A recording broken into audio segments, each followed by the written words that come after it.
Hey Saber fans, Korbanth here. We're going to show you how to work with your Korbanth V2. This is the stunt version of the Luke saber from episode 6, Return of the Jedi. It comes with two rib sections. One is the normal rib section and one is a cutaway that shows a crystal chamber. So let me show you how these work. So when you first get it, you open up this back part like so, and the chassis will slide out. The battery's removable. Make sure you charge the battery overnight when you first get it. There's a battery tab right here. It's got a little bump. I call it a nub, and so does the battery. So nub always touches nub. Flat always goes to flat.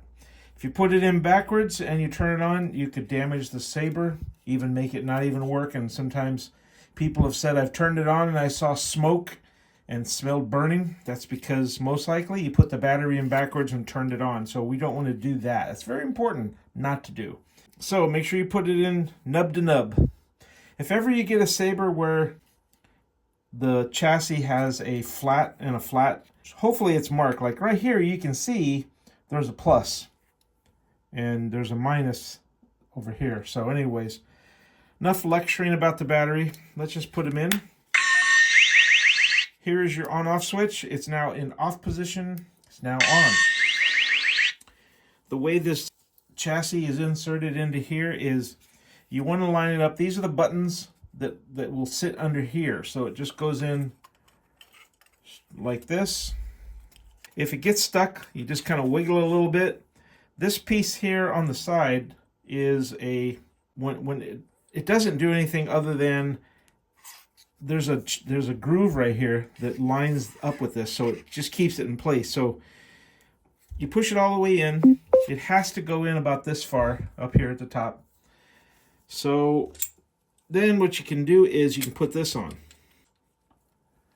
and then you can, one button is under here, one button is under here. So that button lights it up. Eventually the crystal turns to the color of the blade. And then if you want to turn it off, you can hold the button down.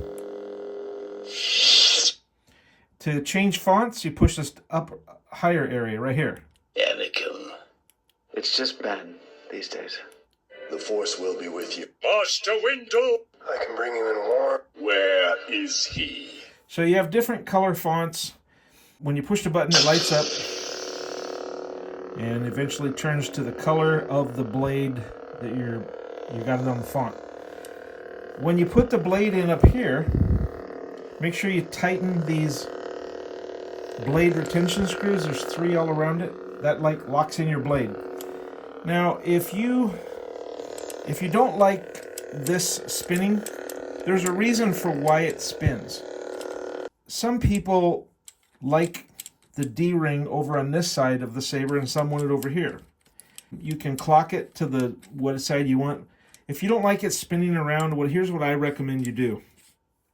Open this up, put a little bit of super glue right in there, then close it like this. Then move this to where you want it to stay forever, and then the glue will eventually harden up. And then this, basically what you're doing is you're marrying this piece together. But if you try gluing it and then leaving it set, when you go to put it on, the ring might not be in the position you want. By the way, some people have said, what's this mark? This mark was actually on the original saber back in 1983 when they made the movie. It's an error that we reproduced on purpose because that's how the original was. I've had some people say, I got a defective one. Well, no, that's how it was in the original, so we made sure we did the same. The one thing that's nice about this saber is if you want to put the static emitter on, hold this part right here and twist this off. And then you can put on the non-blade emitter.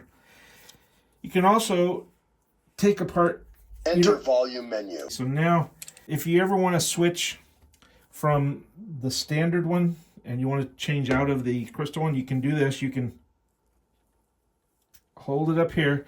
You never want to twist this off because the wires are in there. So you want to twist it off down here. And now you have, this is the part that touches the blade. That part goes inside. You can also take this off. You can leave the chassis in. You can go ahead and put this on. Then you can put the emitter on.